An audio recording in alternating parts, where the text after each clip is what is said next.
Hi friends, welcome back to our channel. Friends, daily serial notification రావాలి అంటే ఛానల్ని subscribe చేసి పక్కనే ఉన్న బెల్ ఐకాన్ని క్లిక్ చేసి ఆల్ ఆప్షన్ సెలెక్ట్ చేయండి. అప్పుడే మేము పెట్టిన వీడియోస్ ముందుగా మీ మొబైల్కి నోటిఫికేషన్ ద్వారా వచ్చేస్తుంది.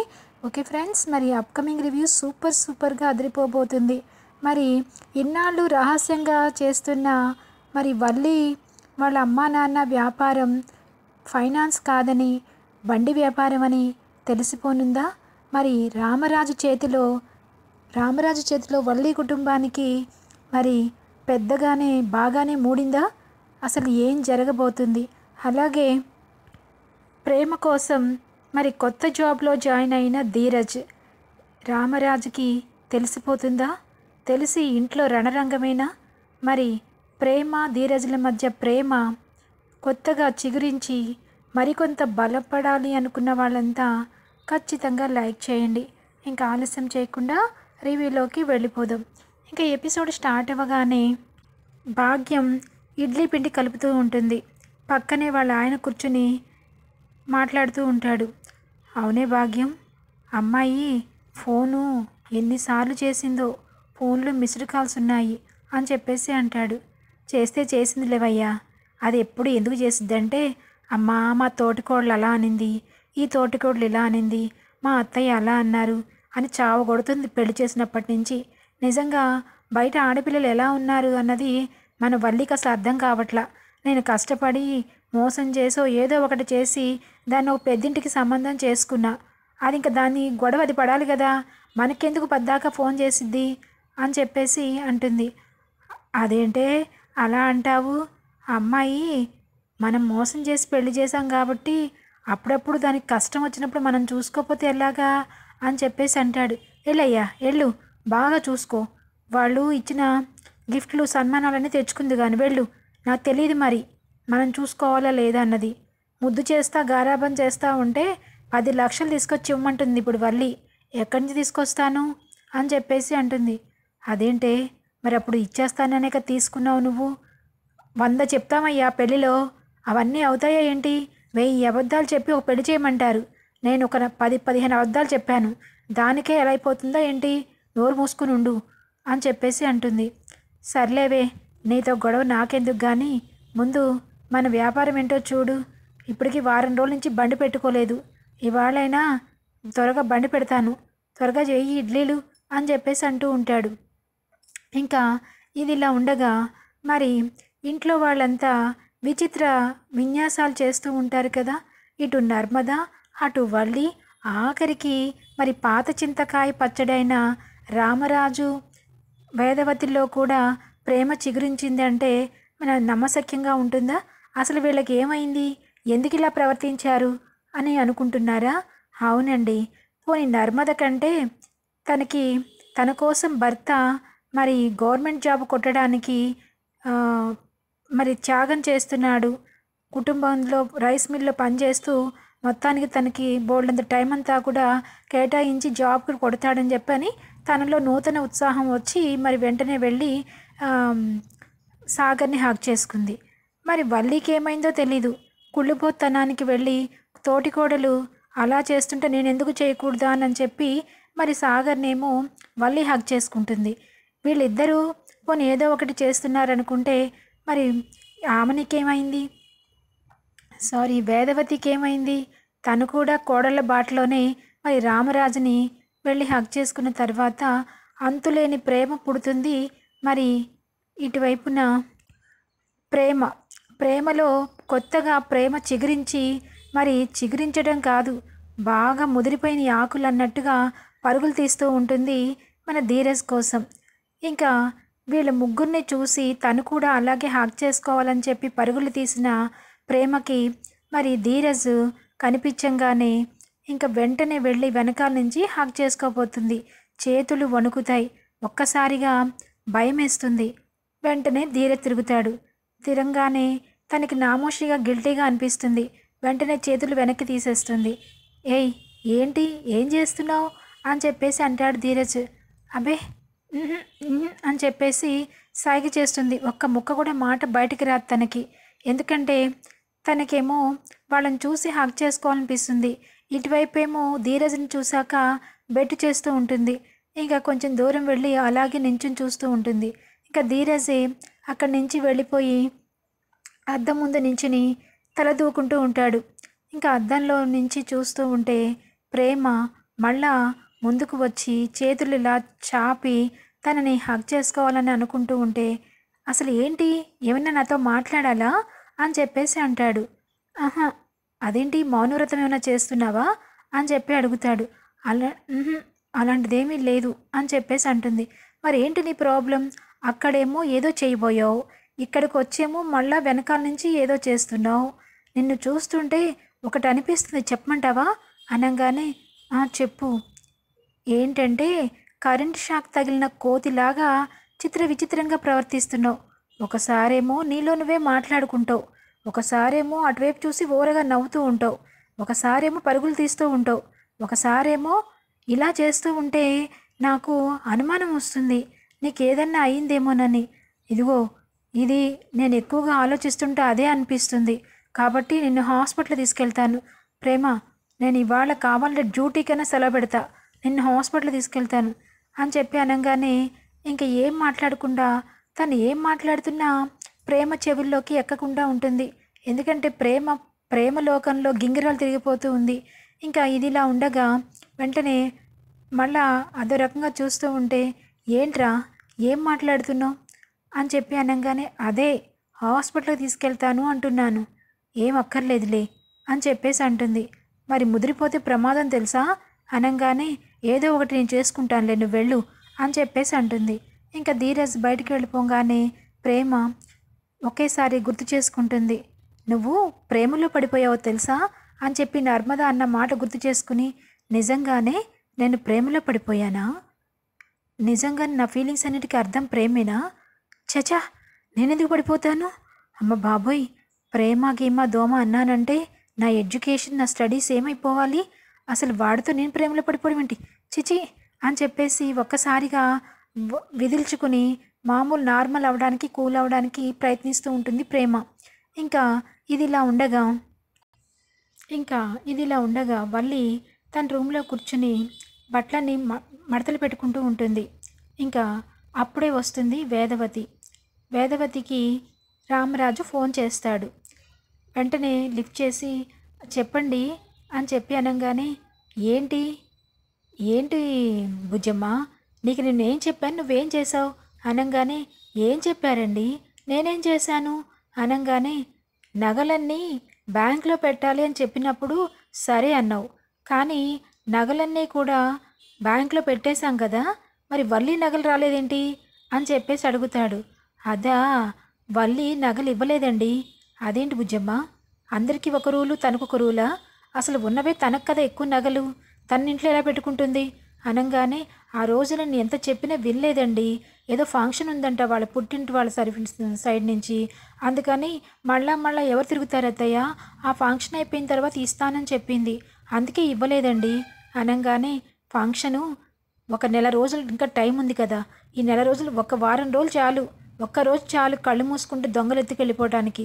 చూడు బుజ్జమ్మ, మధ్యాహ్నం ఆ నగలు కూడా తనే కూడా రెడీగా పెట్టమని చెప్పు అని చెప్పేసి అనగానే, సరే చెప్తానండి అనుకుంటూ ఫోన్ పెట్టేస్తుంది. ఇంకా వెంటనే వల్లి అనుకుంటూ వెళ్తుంది. ఏంటత్తయ్య? బాబోయ్, రెండత్తయ్య గారు కూర్చోండి, నాకు మర్యాదలు వద్దమ్మా, మీ మామయ్య గారితో తిట్లు తినిపించకుండా ఉంటే బాగుంటుంది. ఏంటత్తయ్య, నిన్నెందుకు మిమ్మల్ని తిడతారు? నేను నీకు నోట్లో ఇల్లు కట్టుకుని చెప్పానా లేదా? నగలు ఇచ్చేసి బ్యాంకులో పెడతామంటే నా ఏం అక్కర్లేదు, మీ పెట్టుకోండి అన్నారు. నేనేమో మాయి పంపించాను, నీ కూడా ఇప్పుడు ఇమ్మంటున్నారు మావయ్య గారు అని చెప్పి అనగానే, చెప్పాను కదా మావయ్య అత్తయ్య, ఫంక్షన్ ఉంది, ఫంక్షన్ అయిపోయి నాకు ఇస్తానని చెప్పి అనగానే, ఏమోనమ్మా, మీ మావయ్య గారు వస్తారు, ఆయనతో నువ్వే మాట్లాడతావా అని చెప్పేసి అంటుంది. లేదులేండి అత్తయ్య గారు, మీరే చెప్పండి అని చెప్పేసి అంటుంది. సరేలే అని చెప్పేసి అక్కడి నుంచి ఇంకా వేదవతి వచ్చేస్తుంది. బాబోయ్, ఎన్ని ప్రయత్నాలు చేసి ఎలాగైనా ఈ నగల్ని కాపాడలేక చచ్చిపోతున్నాను. నిజంగా ఆ దొంగలంటూ వచ్చి ఇంట్లో దొంగలు పడి నా నగలు ఎత్తుకెళ్ళిపోయినా బాగుండేదేమో, నేను ప్రశాంతంగా ఉండేదాన్ని. ఎత్తుకెళ్ళిపోయిన నగలు బంగారం కాదని అత్తయ్య మామయ్యకి తెలియదు కదా, అప్పుడైనా నేను తప్పించుకునేదాన్ని అని చెప్పేసి నిష్ఠూరంగా ఉంటుంది. అయినా మా అమ్మకి నిన్న ఎన్నిసార్లు ఫోన్ చేశాను, అసలు ఫోన్ లిఫ్ట్ చేయాలి కదా, కనీసం చేయకుండా మళ్ళీ రిటర్న్ కాల్ కూడా చేయలేదు అని చెప్పేసి ఫోన్ చేస్తూ ఉంటుంది. ఇంకా ఫోను రింగ్ అవుతూ ఉంటే ఇంకా చేతి నిండా పిండితో ఉన్న భాగ్యంకి వాళ్ళ ఆయనకి చెప్తుంది, ఏమయ్యా చెవులు ఏమన్నా చెట్లు మొలిచాయా ఏంటి, ఫోన్ అన్నిసార్లు మోగుతుంది కదా, ఫోన్ ఎత్తవేంటి అని చెప్పి అనగానే ఇంకా ఫోన్ తీసుకొచ్చి ఎత్తి పెడతాడు. నీకేమన్నా మెంటలా, ఫోన్ లిఫ్ట్ చేయమంటే పైకి పెడుతున్నారేంటి అని చెప్పి అంటుంది. సరే అని చెప్పేసి ఫోన్ లిఫ్ట్ చేసి మాట్లాడంగానే, ఏంటమ్ముడో నిన్న చేసావు, చెయ్యలేదు కదా, ఏదో మా బాధల్లో మేమున్నాము, అసలు నీకేం అర్థం కాదేంటమ్మా అని చెప్పేసి అంటుంది. ఇంకా ఒక్కసారిగా సౌండ్ ఉండదు వల్లికి. నేనేదో అమ్మకి బాధ చెప్దామని నేను ఫోన్ చేస్తే అమ్మ రిటర్న్గా నన్ను తిడుతుందేంటి అని చెప్పి అనుకుని, ఏంటి అమ్మా నువ్వెందుకు అట్లా మాట్లాడుతున్నావు, అసలు నేను బతకాలా చావాలా అని చెప్పేసి అంటుంది. ఏంటమ్ముడు నోటికి ఎంత వస్తే అంతే మాట్లాడతావు, చావాలా అంటావేంటి, చచ్చిపోతావా, ఎందుకు చచ్చిపోతావే, తిన్నదరక చచ్చిపోతావు అని చెప్పేసి అంటుంది. నువ్వు చేసిన పనికి చచ్చిపోకపోతే బతకాలనుకుంటారా ఎవరన్నా, నిప్పులు కుంపడి మీద కూర్చున్నట్టుగా ఉంది నాకు అని చెప్పేసి అంటుంది. నిప్పులు కుంపడి మీద కూర్చున్నావా, అయినా నీకెందుకే ఎలాంటి పరిస్థితి, చక్కగా పంచభక్ష పరిమాణాలు రోజు తినుకుని ఉండక ఇలాంటి చావ చచ్చిన మాటలు మాట్లాడతావు అనగానే, అమ్మా మా మామయ్య గారు నా నగల్ని మళ్ళీ అడుగుతున్నారంటమ్మా అనగానే, నోర్మై, ఆయన అడగటాలు నువ్వేమో ఓ కంగారు పడిపోయి ఏడవటాలు, ఏంటది, నగలు నా ఇష్టం, మా పుట్టింటోళ్ళవి, మా ఇంట్లో దాచుకుంటానని చెప్పు, దానికెందుకే ఓ ఇదైపోతావు, ఎప్పుడన్నా మెతకగా ఉంటే మొత్తబుద్ధి అవుతుంది అంటారు, అందుకనే కాస్త గట్టిగా సమాధానం చెప్పు, వాళ్ళు అడుగుతున్నారని చెప్పి ఏడ్చుకుంటూ నాకు ఫోన్ చేయడం కాదు అని చెప్పేసి అంటుంది. చూడమ్మడో నువ్వు ఇలా వణికిపోతా ఉంటే నాకు చాలా సిర్రెత్తుకొత్తది, అసలు ఎక్కడుండాలో అక్కడ ఉంచాలి, నీకు ఎన్నిసార్లు చెప్పినా అర్థం కాదేంటి, ఈసారి వస్తా నేను, వచ్చినప్పుడు నగలన్నీ మూట కట్టి నా చేతికివ్వు, నేను తీసుకొచ్చి ఇక్కడ దాస్తాను అని చెప్పేశాను. కానీ అదేంటే అమ్మా అలా మాట్లాడతావు, నాకు పెట్టిన నగలు అత్తయ్య వాళ్ళవి కదంటే, ఎవరు చెప్పారు అత్తయ్య వాళ్ళి అని, నీకు నేను బంగారం పెట్టాను, అది ఎక్కడన్నా దాచుకోవచ్చు, అక్కడే ఏముంది, మా నాన్న లాకర్లో పెట్టుకుంటానని చెప్పు అని చెప్పేసి అంటుంది. అవునా అమ్మా, అయితే ఎప్పుడు వస్తారు మీరు, వస్తామే, అన్నీ మళ్ళా సమకూర్చుకుని మళ్ళా అద్దెకి తెచ్చుకోవాలి కదా బట్టలు, మీ నాన్నకు ఒక సూటు నాకు ఒక చీర, ఇంత తతంగా ఉంది, దానికి ఒక 2-3 వేలైనా ఖర్చు అవుతుంది కదా, అందుకనే ఉన్నాయా అమ్మడో అని చెప్పేశాను. కానీ నీకు ఫోన్ చేశాను చూడు, నా చెప్పుతో నేను కొట్టుకోవడమే అని చెప్పేసి అంటుంది. చూడమ్మా, నువ్వు గనక మా ఇంటికి వచ్చి ఈ నగల విషయం కానీ మన ఇడ్లీ బండి వ్యాపారం కానీ ఇవేవన్నా బయటపడ్డాయనుకో, మామయ్య గారు నిన్ను మామూలుగా ఆడుకోరు, తెలిసిందే కదా, ఏకంగా పోలీస్ స్టేషన్లో పెట్టిస్తారు, జాగ్రత్తగా మసలుకో, వీలైనంత త్వరగా ఏదో ఒకటి చేసి ఈ నగల విషయాన్ని మనం ఎలా బయటపడిపోతామనని నాకు చాలా ఇదిగా ఉంది అని చెప్పేసి అంటుంది. చూడమ్మడు నెమ్మదిగా ఆలోచించు, నేను కూడా ఆలోచిస్తాను, ఏదో మార్గం దొరకపోదు కదా, అప్పుడు మన సమస్య మనమే పరిష్కరించుకుందాం అని చెప్పేసి అంటుంది. సరే అమ్మా అని చెప్పేసి ఫోన్ పెట్టేస్తుంది. ఇంకా ఇదిలా ఉండగా ప్రేమ అలా తన రూమ్లోకి వచ్చి ధీరజ్ ఫోటోని తీసుకుని తదేకంగా చూస్తూ ఉంటుంది. ఏరా, నిజంగానే ఎంత నేను కాదనుకున్నా, ప్రేమ కాదా అని చెప్పి అనుకుంటూ ఉన్నా, కానీ ఇది ప్రేమే అనిపిస్తుంది, నిన్ను పదే పదే చూడాలని నాకెందుకు అనిపిస్తుంది, నువ్వు కష్టపడుతుంటే నాకు చాలా బాధేస్తుంది అని చెప్పి ఆ ఫోటోని తీసుకుని అటు ఇటు తిరుగుతూ మరి ఫోటోతో మాట్లాడుతూ ఇంకా అద్దం ముందు నించుని ధీరజ్తో మాట్లాడుతున్నట్టు మాట్లాడుకుంటూ ఉంటుంది. ఇంకా అప్పుడే నర్మదా వస్తుంది. హలో మేడం గారు, బిజీగా ఉన్నారా అని చెప్పి అనగానే, లేదు అని చెప్పేసి అంటుంది. ఇంతకీ చేతిలో ఏంటి అని చెప్పి చూడంగానే ధీరజ్ ఫోటో ఉంటుంది. బాగుందమ్మా, చాలా బాగుంది ప్రేమ, నువ్వు నీ చేతిలో ధీరజ్ ఫోటో, నేను ధీరజ్కి నువ్వు పడిపోయావు అంటే ఓ అది ఇది అని చెప్పేసి తెగ బిల్డప్లు ఇచ్చావుగా, ఇప్పుడేమంటావు, మా మరిది గారి ఫోటో ఏంటి చేతిలో పెట్టుకు తిరుగుతున్నావు? ఎక్కడా కూడా ఫోటో గోడకి పెట్టకుండా అనగానే, పో అక్క, ఏదో డస్ట్ ఉందని ఇలా డస్టింగ్ చేస్తున్నాను, అంత మాత్రానికి అలా మాట్లాడతావా ఏంటి? నాకేమన్నా చెవిలో పూలు పెడుతున్నావా? నేనేమి జడలో పెట్టుకుంటాను కానీ చెవిలో పెట్టుకోను ప్రేమ. అవునక్క, ఏదో ఈ చెల్లి ఏదో ఒకటి చేసిందనుకో, దాని వెనకాల అంతగా ఆరా తీయాలా అక్క అనగానే, చూడు ప్రేమ, నీ మనసు నిండా ధీరజ్ మీద ప్రేమ ఉంది, ప్రేమ చిగురిస్తుంది, కానీ అది నువ్వు ప్రేమ కాదని నీకు నువ్వే దాన్ని బలహీనపరుచుకుంటున్నావు కదా అని చెప్పి అనగానే, అదేం ప్రేమ కాదక్క, ఎందుకంటే నేను చదువుకోవాలి, చదువు చదువే, ప్రేమ ప్రేమే, నీకొచ్చిన ప్రేమను నువ్వు చంపుకుంటున్నావు కదా. నీ కోసమేమో ధీరజ్ ఎంతో కష్టపడాలని ట్రై చేస్తున్నాడు, ఈ రోజు నుంచి తను డ్యూటీలో జాయిన్ అవుతున్నాడు తెలుసా అని చెప్పి అనగానే, ఏంటక్క నువ్వు చెప్పేది, ఏ డ్యూటీ? అదే, తను నైట్ టైం కూడా జాబ్ చేస్తానని చెప్పాడు కదా, మీ అన్నయ్య వాళ్ళ అన్నయ్యతో చెప్పారంట, ఈరోజు మంచి రోజు, నేను డ్యూటీలో జాయిన్ అవుతానని చెప్పి అనగానే, పాపం సాగర్ ఏమీ అనలేదంట అని చెప్పి అనగానే, అయినా ఏంటక్క, ఎంత నా మీద ప్రేమ ఉంటే మాత్రం తను అలా రాత్రింబవళ్ళు కష్టపడితే తనకేదన్నా బాగుండకపోతే ఏమైపోవాలి చెప్పు? ఏమీ కాదులే అని చెప్పేసి అంటుంది. ఇంకా సరే అని చెప్పేసి అలా వెళ్తున్నానని చెప్పి, బాయ్ ప్రేమ అని చెప్పేసి అనుకుంటూ నర్మద తన రూమ్లోకి వచ్చేస్తుంది.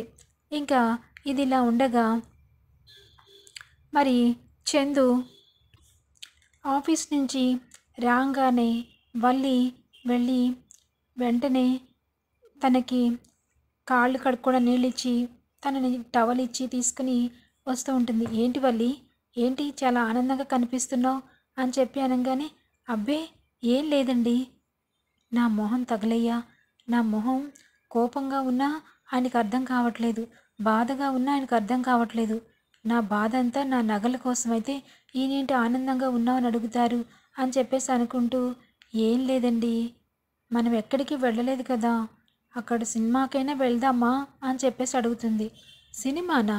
మన బతుకు ఒక సినిమా ఒకటే తక్కువ, పద అని చెప్పేసి అనగానే, ఏంటండి అలా అంటారు, సినిమాకి వెళ్తే తప్పేంటి? సినిమాకి వెళ్తే తప్పు లేదు, మన ఇద్దరం వెళ్తేనే తప్పు, అదేంటి అలా అంటారు, మన ఇద్దరం వెళ్తే తప్పు అంటారు ఏంటంటే, అవును, ఇంట్లో ధీరజ్ ఉన్నాడు, అటువైపు సాగర్ ఉన్నాడు, వాళ్ళిద్దరిని కాదని పెద్దోడిని చిన్నపిల్లాడిలాగా నన్ను తీసుకు సినిమాకి వెళ్ళిపోతే వాళ్ళిద్దరిని తీసుకెళ్ళకపోతే ఏమనుకుంటారే, అసలు నీకు ఒక ఆలోచన ఉండదా, మైండ్ ఏమన్నా తల్లో ఏమైనా మట్టి ఉందా అని చెప్పేసి అంటాడు. అనగానే, ఏది మాట్లాడినా అస్ బాబాయ్ ఏం మాట్లాడినా మీకు తప్పే కదా అని చెప్పి అనగానే, ఏది మాట్లాడడం కాదు వల్లి, చెప్పింది అర్థం చేసుకో, కొన్ని రోజులు ఓపిక పట్టు, మనకి 10 లక్షల సమస్య ఒకటి ఉందా, తర్వాత ఇప్పుడు సినిమా గినిమా అన్నామనుకో, నాకు ఓవర్ టైం ఉంటుంది, ఆ ఓటీ చేసి వస్తున్నానా, అసలు రాగానే నువ్వు ఇలాంటివన్నీ మాట్లాడితే ఎలా చెప్పు, ఏమండి ఏం తింటారు ఏంటని మంచిగా అడగాలి తప్ప ఇలా చిరెత్తుకొచ్చేలాంటివి చెయ్యొద్దు అని చెప్పేసి అంటాడు చందు. సరేలేండి అని చెప్పేసి అనుకుంటూ, ఇంకా సరే మీకు మంచిగా కాఫీ కలిపి తీసుకొస్తాను ఉండండి అని చెప్పేసి వంటింట్లోకి వెళ్తుంది. ఇంకా ఇది ఇలా ఉండగా ధీరజ్ చాలా వరకు ఇంకా డెలివరీస్ చేస్తూ ఉంటాడు. డెలివరీలు అన్నీ అయిన తర్వాత ఒకసారి తన అకౌంట్లో ఎంత అమౌంట్ వచ్చిందన్నది చెక్ చేసుకుంటాడు. చూసుకుని మరి ఇవాళ నుంచి తను ఒక బడ్జెట్ అనేది పెట్టుకుంటాడు. రోజుకి ఎన్ని డెలివరీస్ చేయాలి, తర్వాత సాయంత్రం క్యాబ్ డ్రైవర్గా వెళ్ళాలి కదా, అప్పుడు ఎన్ని డ్రైవింగ్ ఆర్డర్స్ తీసుకోవాలి అని చెప్పేసి అనుకుంటూ ఇంకా క్యాలిక్యులేషన్ చేసుకుంటూ ఉంటాడు. చేసుకుని అంటే ఈవినింగ్ 7 o'clock నేను డ్యూటీ ఎక్కితే గనక మళ్ళా 11 o'clock వరకు ఒక షిఫ్ట్ చేసి తర్వాత ఒక 1 hour తర్వాత మళ్ళీ 3కి మళ్ళీ షిఫ్ట్లో జాయిన్ అవ్వాలి. అలా చేస్తే కానీ నేను అనుకున్న అమౌంట్ గెయిన్ చేయడానికి ఉండదు. ప్రేమకి మరి మంచి కాలేజ్లో సీట్కి ఇప్పించాలంటే ఖచ్చితంగా ఇలా చేయాల్సిందే అని చెప్పేసి అనుకుంటూ ఉంటాడు. ఇంకా చాలాసేపు డెలివరీస్ అన్నీ అయిపోయిన తర్వాత ఇంకా ఈవినింగ్ ఏదో రకంగా ఇంటికి వచ్చి ఫ్రెష్ అయ్యి వెళ్దామని చెప్పి అనుకుంటాడు. ఈ లోపల ధీరజ్ ఫ్రెండ్ కనిపిస్తాడు. ఏరా ఏంటి ఎలా ఉంది, కొత్తగా పెళ్లి చేసుకున్నావు కదా లైఫ్ అని చెప్పి అనగానే, ఇంకా ఎప్పుడైనా చదువుకున్నప్పుడు పెళ్లి చేసుకోకూడదురా, ఆ తీరే వేరుగా ఉంటుంది. ఏరా చదువుకుంటూ పెళ్లి చేసుకుంటే లక్కీగా పక్కనే నీ భార్య కూడా ఉంది కదా, హ్యాపీగా ఉండొచ్చు కదా, పార్కులని షికార్లని సినిమాలని ఎంజాయ్ చేయొచ్చు కదరా అనగానే, అప్పుడు లైఫ్ అంతా ఇంకా చేజారిపోతుందిరా, మనం చదువుకున్నప్పుడు చదివే ముఖ్యం, అదైతేనే మంచిది అని చెప్పేసి అనగానే, ఇంకేంట్రా కొత్తగా ఇంకా నేను క్యాబ్ డ్రైవర్గా కూడా వెళ్ళాలనుకుంటున్నాను రా. ఏంట్రా ధీరజ్ నువ్వు క్యాబ్ డ్రైవర్గా వెళ్ళటం ఏంటి అనగానే, అవునరా ఓవర్ టైం చేసి ఇంకా నాకు కొంచెం డబ్బు ఎక్కువ అవసరం రా, ప్రేమని నేనే చదివించుకోవాలి కదా అని చెప్పి అనగానే, నువ్వు చాలా గ్రేట్ రా, అసలు మనం కాలేజ్కి వెళ్ళే డేస్లో అందరితో ఎంజాయ్గా అల్లరి చాలా చిల్ అవుతూ ఉండేవాడివి, అలాంటిది ఇప్పుడు ఎంత బాధ్యతగా అది చేయాలి ఇది చేయాలని చెప్తుంటే నిన్ను చూస్తుంటే షాకింగ్గా అనిపిస్తుందిరా అని చెప్పేసి మాట్లాడుతూ ఉండగా ఇంకా 7 అయిపోతుంది. ఇంకా 7కి ఇంటికి వచ్చే టైం ఉండదు ధీరజ్కి. వెంటనే డ్యూటీలో జాయిన్ అయిపోతాడు. ఇంకా అక్కడే బేకరీలో 2 సమోసా ఒక కూల్ డ్రింక్ తాగి ఫుడ్ కూడా తినే టైం లేక వెంటనే జాయిన్ అయిన వెంటనే తనకి క్యాబ్కి కాల్ వస్తుందన్నమాట. పికప్ కాల్ రాగానే ఇంకా హ్యాపీగా స్టార్ట్ చేసుకుని వెళ్తాడు. ఇంకా ఇది ఇలా ఉండగా ఇంట్లో అందరూ కూడా రాత్రి డిన్నర్ చేయడానికి బుజ్జమ్మ రకరకాల వంటలన్నీ చేస్తూ ఉంటుంది. ఇంకా అందరూ కూడా ఎవరికి వాళ్ళు అందరు భోజనానికి రమ్మని చెప్పి బుజ్జమ్మ పిలుస్తుంది. ఇంకా ఒక్క ప్రేమనే ధీరజ్ ఇంకా రాలేదని చెప్పేసి అనుకుంటూ ఉంటుంది. అందరికీ డైనింగ్ టేబుల్ మీద వల్లి మొత్తం తీసుకొచ్చి కింద వడ్డిస్తూ ఉంటుంది. ఇంకా చందు వల్లి ఒకవైపున, నర్మదా సాగర్ ఇంకా రామరాజు అందరికీ కలిపి వడ్డిస్తూ ఉంటే ప్రేమ బయట వెయిట్ చేస్తూ ఉంటుంది ధీరజ్ కోసం. ఏంట్రా ప్రేమ ధీరజ్ లేరి అని చెప్పేసి అంటాడు రామరాజు. అది నాన్న అని చెప్పి అనగానే, ఏంటి సారు ఎంతసేపు ఇంకా డెలివరీలే చేస్తున్నాడా, వాడికి ఇంకా టైం అవ్వలేదా, ఆ పిల్ల కూడా బయట ఎదురు చూస్తూ ఉంది, అరే పెద్దోడా ఆ చిన్నోడికి ఫోన్ చేసి ఎక్కడున్నాడో కనుక్కో అని చెప్పి అనగానే, ఇంకా భోజనం చేస్తున్న చందు ధీరజ్కి ఫోన్ చేస్తాడు. ధీరజ్ ఆల్రెడీ మరి పికప్లో ఉంటాడు కదా, వెంటనే కాల్ లిఫ్ట్ చేసి చెప్పరా పెద్దోడా అనగానే, ఏరా ఎక్కడున్నావురా అనగానే, నేను డ్యూటీలో ఉన్నానన్నయ్య ఇంకా దిగలేదు అనగానే, వెంటనే పక్కనే ఉన్న నర్మదా సాగర్ మాట్లాడుకుంటూ ఉంటారు. అది ఆ డ్రైవర్ జాబ్ జాయిన్ అవుతానన్నాడు కదా, అందుకు వెళ్ళుంటాడేమో అని చెప్పేసి సాగర్ అనగానే, ఇంకా నర్మద కూడా ఇలా అనేసరికి దొంగ చూపులు చూస్తున్న వల్లికి అర్థమైపోతుంది వీళ్ళిద్దరూ ధీరజ్ కోసం ఏదో మాట్లాడుకుంటున్నారని అర్థమైపోయి, వెంటనే మావయ్య గారు ధీరజ్ లేటుగా రావడానికి కారణం నర్మదక్కకి సాగర్ బావకి తెలుసని చెప్పిన సాగర్కి తెలుసని నాకు అనిపిస్తుంది ఎందుకో అని చెప్పేసి అంటుంది. ఏంటమ్మా వల్లి ఏంటి ఎందుకు అనిపించింది నీకు అలాగా అనగానే, పక్కనే ఉన్న మరి వేదవతి వెంటనే, ఏమీ నీకేదన్నా తెలిస్తే నాతో చెప్పవే అని చెప్పేసి అనగానే సైగ చేస్తూ ఉంటుంది. ఇంక వీళ్ళు ముగ్గురు ఇలా సైగ చేసుకోవటం మరి వెంటనే వల్లి రామరాజ్కి చూపిస్తుంది. రామరాజ్ చూసి, ఏ భుజమ్మ ఏంటి ఇదంతా ఏం నాటకాలుగా ఉందా, తను చెప్పటం నువ్వేదో కాదనటం, నిజంగా వాడు ఎక్కడికి వెళ్ళాడు ఏం చేస్తున్నాడో మర్యాదగా చెప్పండి, మీకెవరికైనా తెలుసా లేదా అని చెప్పి గట్టిగా మాట్లాడతాడు రామరాజు. ఇంకా వెంటనే, ఏరా సాగర్ నీకు తెలుసా అనగానే, లేదు నాన్న నాకు తెలీదు అని చెప్పి అంటాడు. చూడండి నేను కనుక వాడు ఎక్కడికి వెళ్ళాడు ఏం చేస్తున్నాడు అన్నది నాకు తెలియకుండా ఏదన్నా చేసినా అది బయటపడినా నేను మాత్రం అప్పుడు ఇంట్లో ఒక్కొక్కరికి ఉంటుంది కదా నా విశ్వరూపం చూస్తారు అని చెప్పేసి అంటాడు. ఇంకా మాటకి వెంటనే వల్లి, అమ్మయ్య బాబాయ్ నాది ఇంతవరకు నమ్మకంగా ఏదో ఒకటి జరగట్లేదు అనుకున్నా, సమయం వచ్చేసింది, ఈసారి ధీరజ్కి ఇరికించేశాను అని చెప్పేసి అనుకుంటూ ఉంటుంది. బయట నుంచి మరి ప్రేమ ఇంకా ధీరజ్ కోసం ఎదురు చూస్తూ ఉంటుంది. ధీరజ్ డ్యూటీ కంప్లీట్ చేసుకుని ఎప్పుడు వస్తారా అని చెప్పేసేసి అనుకుంటూ ఉంటే వెంటనే ధీరజ్కి మరి చందు కాల్ చేయడంతో నాన్నకు తెలిసిపోయిందా? నాన్న నేను జాబ్లో జాయిన్ అయ్యానని చెప్పి ఇంట్లో గొడవ చేస్తున్నాడా అని చెప్పి అయినప్పుడు ఆయనకేంటంట నేను ఓవర్ టైం చేస్తున్నాను, చేసి డబ్బు సంపాదించాలి అనుకుంటున్నాను, దాంట్లో చెప్పాల్సిన అవసరం ఏముంది అని చెప్పేసి అనుకుంటూ ఉంటాడు. అయినా ప్రేమ 2 సార్లు ఉద్యోగం చేస్తానంటే నాన్నకి ఇష్టం లేదు. ఇప్పుడు నాకు కూడా నేను లేటుగా వర్క్ చేస్తూ ఉంటే నాన్నకి ఇష్టం ఉండదు. కాబట్టి ఈ విషయంలో ఏదో గొడవ చేస్తారని చెప్పి నాకు అనిపిస్తుంది అని చెప్పి వెంటనే ప్రేమకి కాల్ చేస్తాడు ధీరజ్. ఇంకా వెంటనే ప్రేమ ధీరజ్ ఎక్కడున్నావు అని చెప్పి అడుగుతుంది. అది నాకు ఇంకా కొంచెం టైం పడుతుంది ప్రేమ రావడానికి, ఇంట్లో భోజనం నువ్వు చేసేసే అని చెప్పి అనగానే అందరూ భోజనం దగ్గరే కూర్చున్నారండి. మీకోసమే మామయ్య గారు మాట్లాడుతున్నారు, మీరు వస్తే భోజనం చేయాలని నేను చూస్తున్నాను అని చెప్పేసి అంటుంది. మరి ధీరజ్ టైంకి రాకుండా లేటుగా రావడం వలన రామరాజు ధీరజ్కి మరి పనిష్మెంట్ ఇస్తాడా, లేకపోతే అసలు రామరాజు మరి ప్రేమ ధీరజ్లని ఇంట్లో నుంచి వద్దంటాడా, తన మాట ప్రకారమే నడుచుకోవాలనుకుంటారా, అసలు ఏం జరిగింది?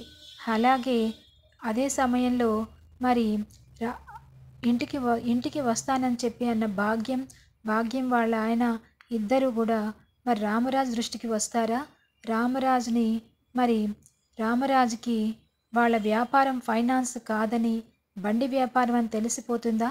తెలిస్తే మరి విశ్వరూపం మామూలుగా ఉండదు కదా. ఏమైందన్నది నెక్స్ట్ రివ్యూలో తెలుసుకుందాం. Thanks for watching. Hi friends,